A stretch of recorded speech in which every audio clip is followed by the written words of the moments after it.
أعوذ بالله من الشيطان الرجيم بسم الله الرحمن الرحيم إن عدة الشهور عند الله 12 شهرا في كتاب الله يوم خلق السماوات والأرض منها 4 حرم صدق الله العظيم. بزرگان محترم اور برادران عزیز،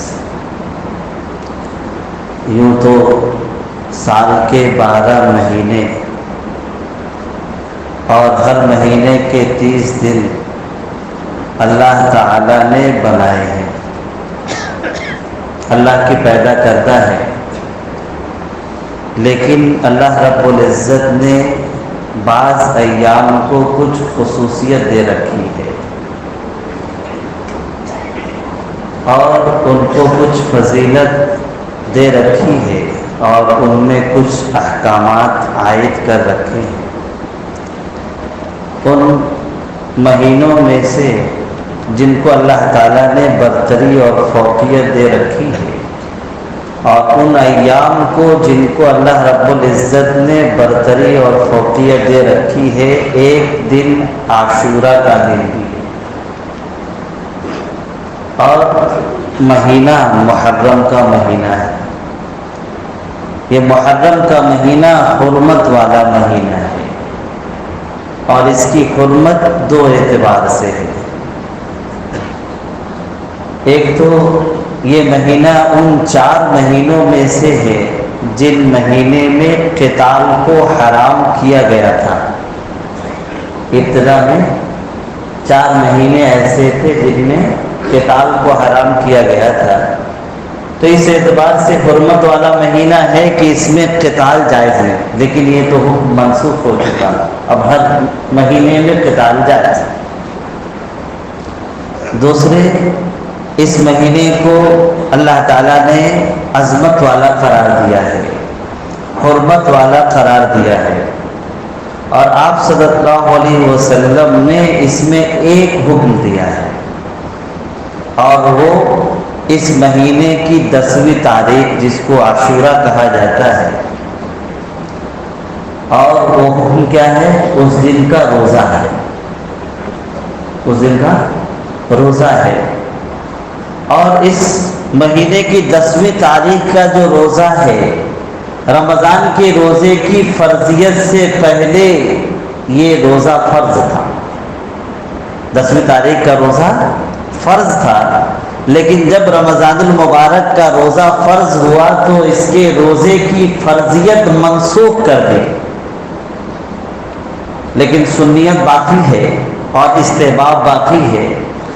حدیث پاک میں آتا ہے، نبی پاک صلی اللہ علیہ وسلم فرماتے ہیں کہ جو شخص عاشورہ کو روزہ رکھے، یعنی 10 محرم کو روزہ رکھے، اللہ کی ذات سے مجھے یہ گمان ہے کہ یہ روزہ ان کے پچھلے 1 سال کے گناہوں کا کفارہ ہو جائے۔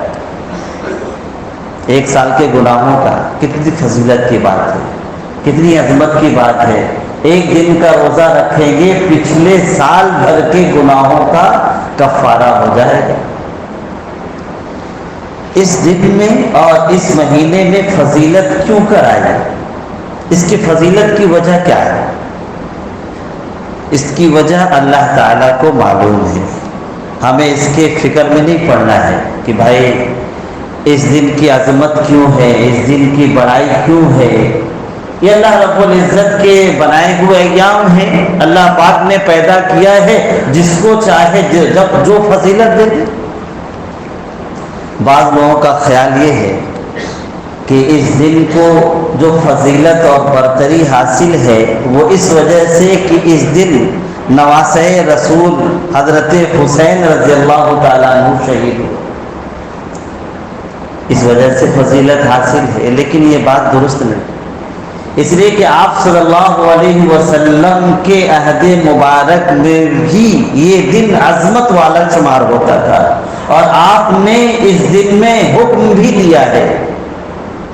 حالانکہ حضرت حسین رضی اللہ تعالیٰ عنہ کی جو شہادت کا واقعہ ہے وہ تو آپ صلی اللہ علیہ وسلم کے وصال سے تقریباً 60 سال بعد کا ہے۔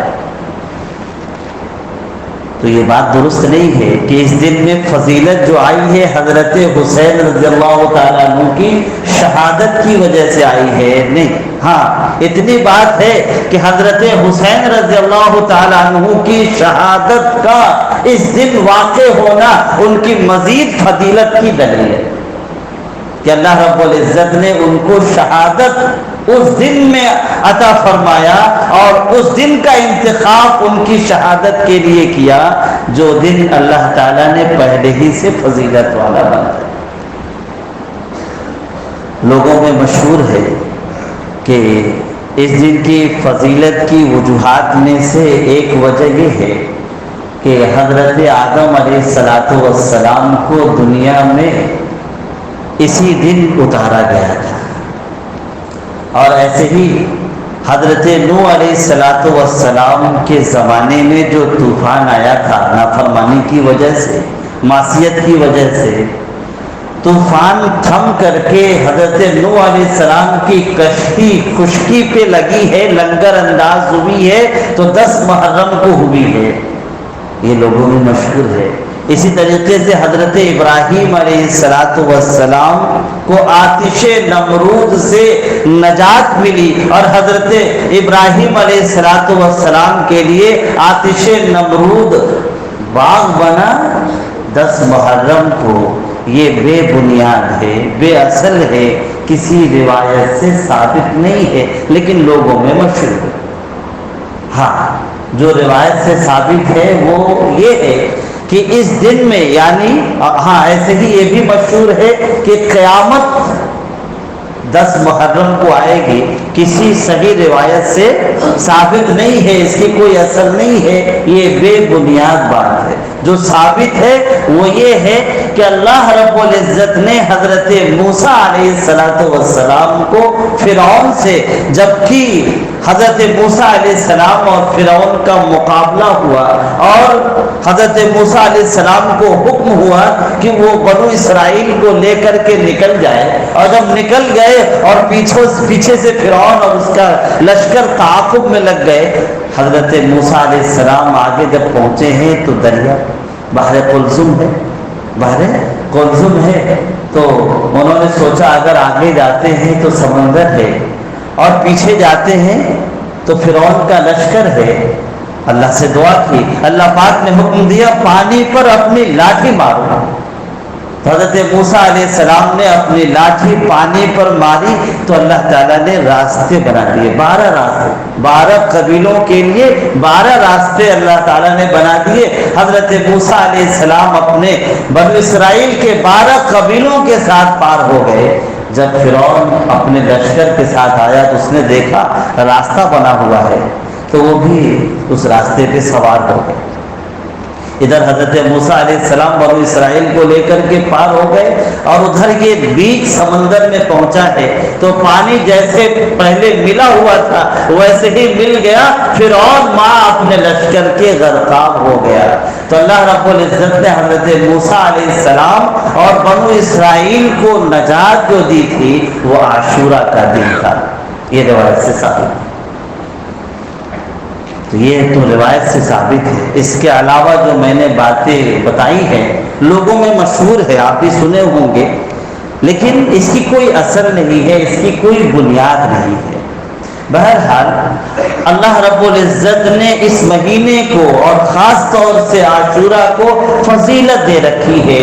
اب ہمیں معلوم کرنا ہے کہ اس دن میں شریعت کا کیا حکم ہے، تو محض شریعت کا ایک حکم ہے اور کوئی اس کے علاوہ کوئی حکم نہیں ہے۔ اس کے علاوہ اور لوگ جو کچھ بھی کرتے ہیں وہ سب کے سب بدعت میں داخل ہے، منکرات میں داخل ہے، شریعت کے خلاف عمل ہے، دوسروں کی اقتداء میں، ان کی پیروی میں، ان کو دیکھ کر کے یہ عمل ہے۔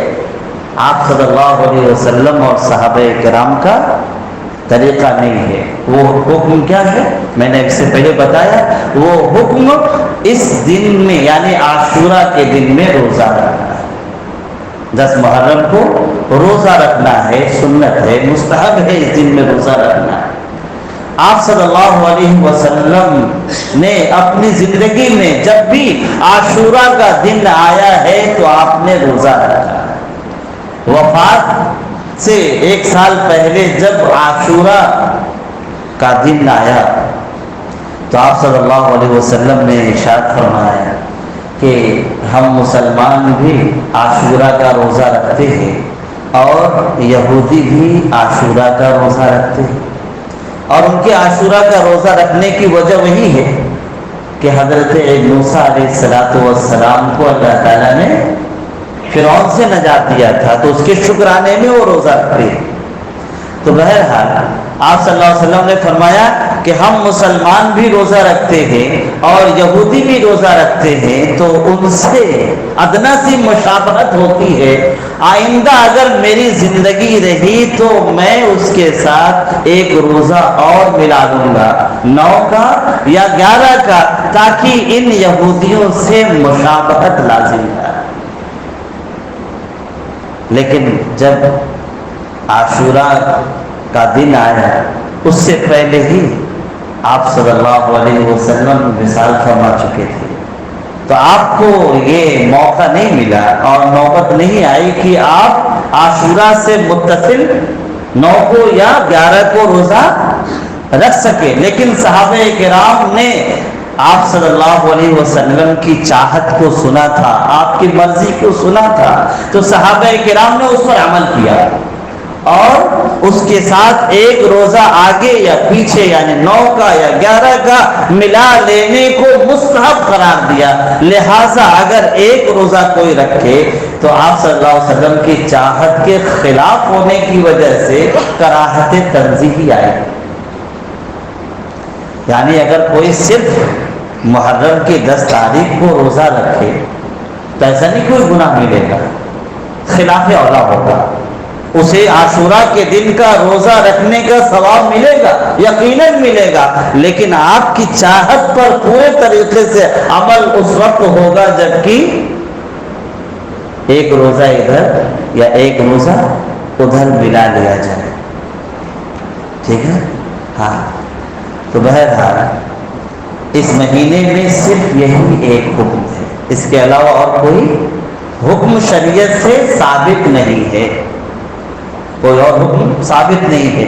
اور اس واقعے میں ہمیں ایک اور سبق ملا کہ آپ صلی اللہ علیہ وسلم نے غیر مسلموں کی مشابہت کو پسند نہیں کی.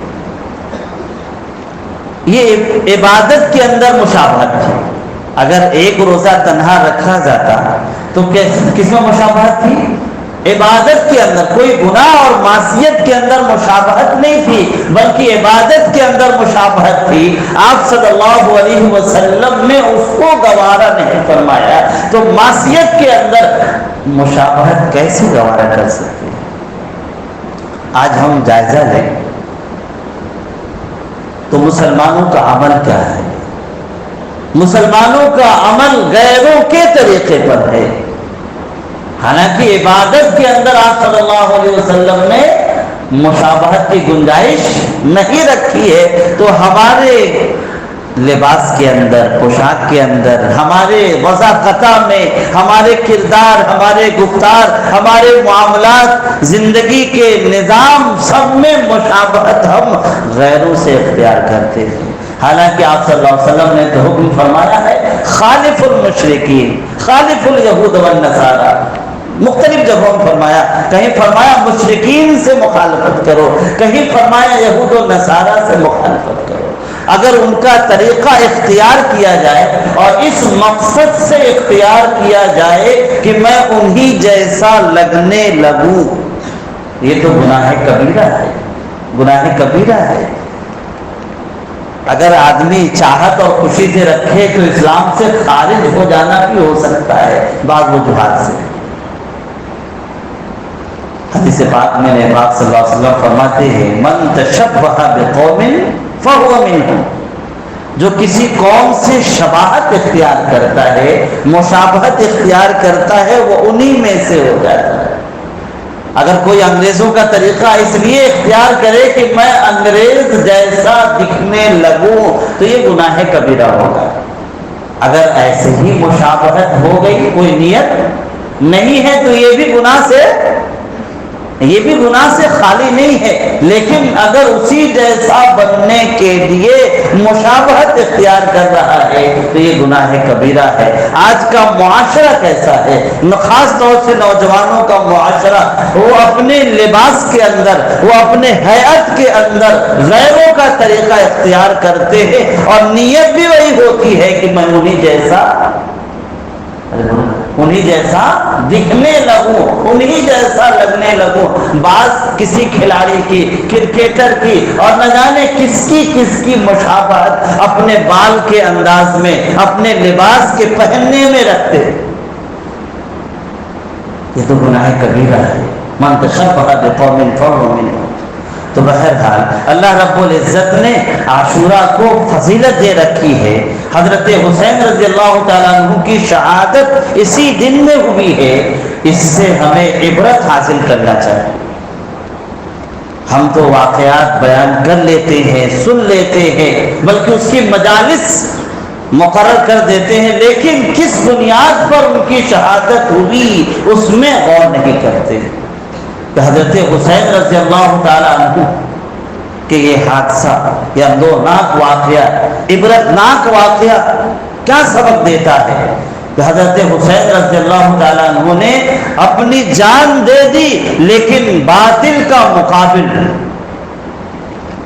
باطل کا کلمہ انہوں نے نہیں کہا، اپنی زبان سے باطل کا کلمہ نہیں کہا، بلکہ باطل کے سامنے ڈٹ کر کے مقابل رہے، اور گناہوں کے سامنے اور ظلم و استبداد کے سامنے کھڑے رہے۔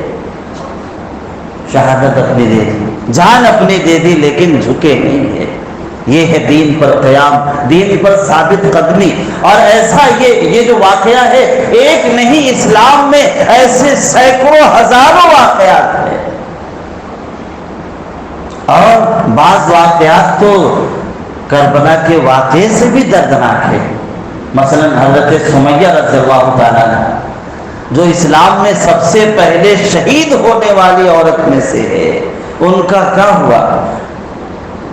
ابو جہل نے حضرت سمیہ رضی اللہ تعالی عنہا کے دونوں ٹانگوں پہ رسی بندھوا دیا، اور دو الگ الگ اونٹوں کے پاؤں میں بندھوا دیا، اور دو مختلف سمت ان کو دوڑا دیا، جس کی وجہ سے وہ دو ٹکڑے ہو گئے۔ اسلام کے لیے انہوں نے شہادت حاصل کی۔ ایسے ہی آپ صلی اللہ علیہ وسلم کے رضائی بھائی، آپ کے چچا حضرت حمزہ رضی اللہ تعالیٰ عنہ کو شہید کیا گیا، اور صرف شہید کرنے پر اکتفا نہیں کیا گیا، بلکہ ان کی ناک کو مسلح کیا گیا، ان کے ناک کو کاٹا گیا، ان کے کان کو کاٹا گیا، اور ان کے کلیجے کو نکال کر کے چبایا گیا۔ ہندا نے چبایا تھا، بعد میں اگرچہ وہ مسلمان ہو گئی، اور قتل کرنے والا حبشی، جو کہ بعد میں رضی اللہ عنہ بن گئے، اور کچھ قتل سے سروکار ان کو نہیں تھا، بس کیا تھا کہ ان کے آقا نے کہہ رکھا تھا کہ اگر حمزہ کو قتل کر دو گے تو میں آزاد کر دوں گا۔ بس اس مقصد سے حضرت حبشی نے حضرت حمزہ رضی اللہ تعالیٰ عنہ کو قتل کیا۔ آپ صلی اللہ علیہ وسلم نے جب حضرت حمزہ رضی اللہ تعالیٰ عنہ کو دیکھا، آنکھوں سے آنسو جاری ہو گئے، اور فرمایا کہ اگر پھوپھی کا اندیشہ نہ ہوتا تو حضرت حمزہ کی نعش کو میں یہی چھوڑ دیتا، تاکہ آپ کے نعش پرندوں، چیل اور کووں کی غذا بن جاتی۔ کل قیامت میں اعلان ہوتا تو حضرت حمزہ پرندوں کے چونچوں سے نکلتے،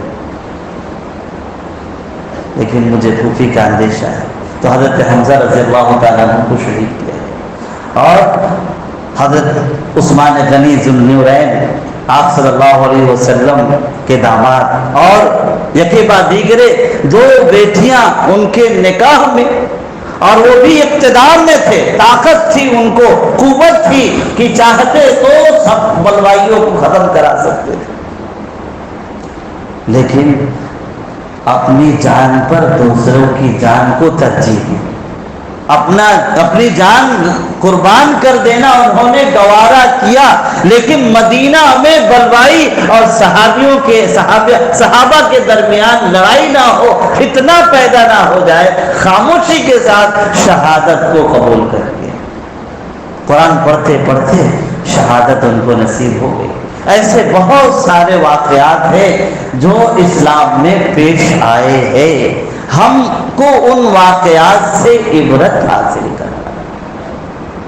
یہ واقعات جو پیش آئے ہیں، انہوں نے شہادت کس بنیاد پر دی ہے، کس وجہ سے شہادت دی ہے، اس کو غور کرنا ہے کہ انہوں نے اسلام کی بقا کے لیے، اسلام کی سربلندی کے لیے اور اسلام کا کلمہ عالم میں پہنچ جائے، اس کے لیے انہوں نے اپنی شہادت دی ہے، اسلام پر ثابت قدم رہا ہے، شہادت دے دی ہے۔ ہم کو بھی کیا کرنا ہے؟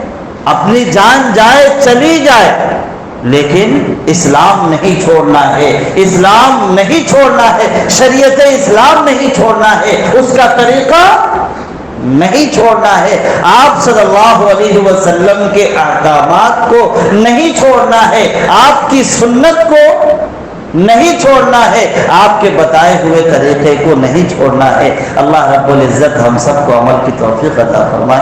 وآخر دعوانا الحمدللہ رب العالمین۔ سنت پڑھ لیں۔